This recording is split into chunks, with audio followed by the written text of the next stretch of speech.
वर्षकाले प्रकृति परिवर्तिता भवति, परन्तु मनुष्यः परिवर्तितः भवति वा?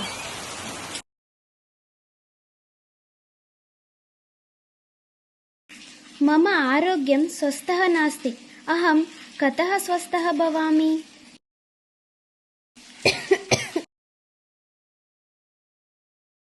पुत्री, भवत्याः अनारोग्यं दिने दिने वर्धमानः अस्ति।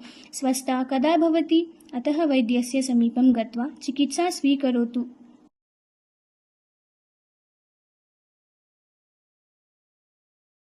नमस्ते। नमस्ते, उपविशतु। भवत्या का समस्या? वैद्य महोदय, बहु उदरवेदना अस्ति। तीव्रकण्ठशूल, पुनः पुनः वमने प्रकरणम् अस्ति। कदारभ्यः? एकसप्ताहात्। आगच्छतु, परीक्षां करोमि।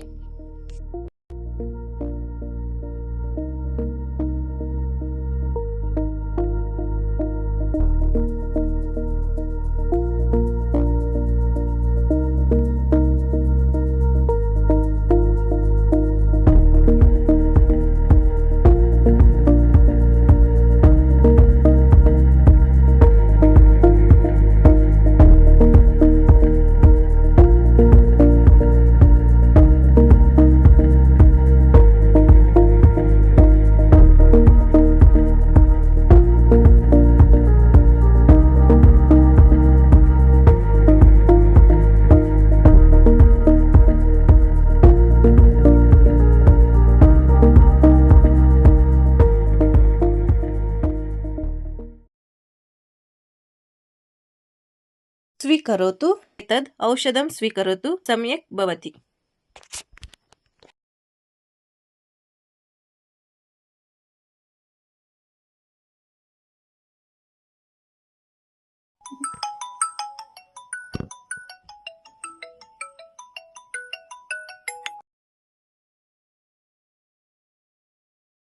हरि ओम्।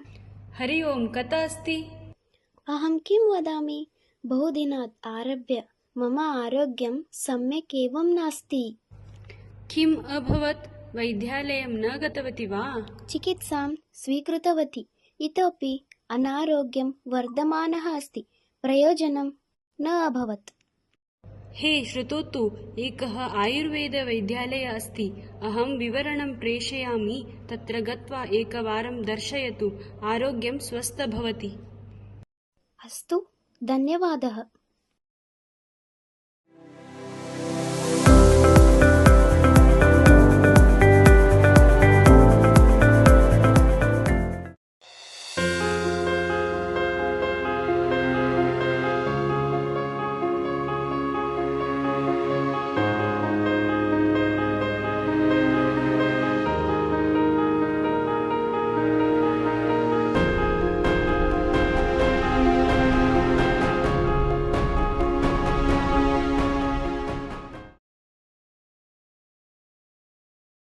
भवत्याः नाम?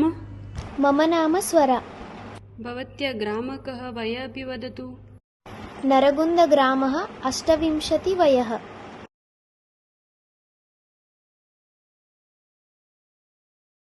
स्वरा। नमस्ते। नमस्ते, उपविशतु। भवत्याः का समस्या? वैद्य महोदय, बहु उदरवेदना अस्ति। कण्ठशूल तीव्रः, पुनः पुनः वमने प्रकरणम् अस्ति। अन्यत्र दर्शितवती, तथापि आरोग्यं सम्यक् न भवति। मम सखी उत्पवति अत्र आगन्तुम्। प्रतिदिनं भोजनं किं करोति? अहं तन्त्रज्ञः, सर्वदा कार्याज्ञा भवामि। यदा समयः मिलति तदा आन्लैन् द्वारा पिज़्ज़ा, बर्गर्, ऐस्क्रीम् इत्यादि खादयामि। निद्रां सम्यक् करोति वा? सम्मर्दः जीवने रात्रौ विलम्बेन शयनं करोमि। अत्र निद्रा सम्यक् न भवति। आगच्छतु।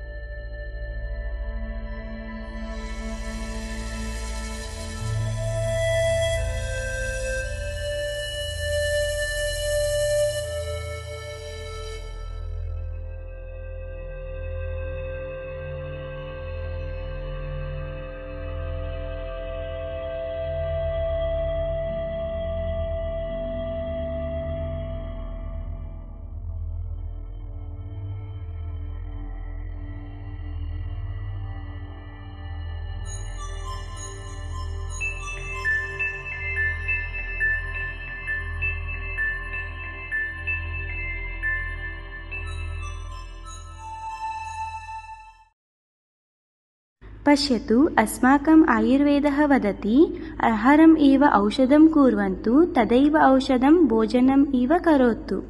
भवन्तः सम्मर्दः जीवने एतत् सर्वम् अनुसरणं न कुर्वन्ति, परन्तु आयुर्वेदस्य आचार्यः वदन्ति कस्मिन् ऋतौ किं किं स्वीकरणीयम् इति उक्तवन्तः। तत्सर्वम् इदानीम् अपि ग्रामीणजनाः अनुसरन्ति।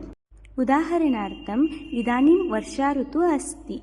इदानीम् अस्माकं बलः अल्पं भवति, वातदोषः प्रकल्पः भवति। तदर्थं ग्रामीणवासी आहारे यव, गोधूम, शाली तत्सर्वं स्वीकुर्वन्ति।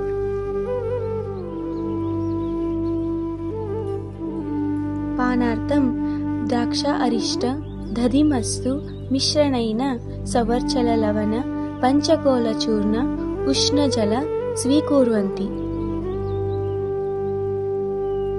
यदा सूर्य न दृश्यन्ति तदा आहारे आम्लरस स्वीकुर्वन्ति। घृतम् आहारे अधिकम् उपयोगं कुर्वन्ति। तथा अस्मिन् ऋतौ बस्तिकर्म, वमन, विरेचन चिकित्सां स्वीकुर्वन्ति। शैत्यप्रदेशेन दूरं भवति। ते अस्मिन् समये सुगन्धितवस्त्राणि धरन्ति। पादैः सर्वदा पादरक्षः भवति। एतत् सर्वम् अनुसरन्ति चेत् रोगाः न भवन्ति। एतानि औषधानि स्वीकरोतु, स्वस्थः भवति। एतत् केवलं प्रचारार्थं नास्ति, जीवने अनुसरणीयम्।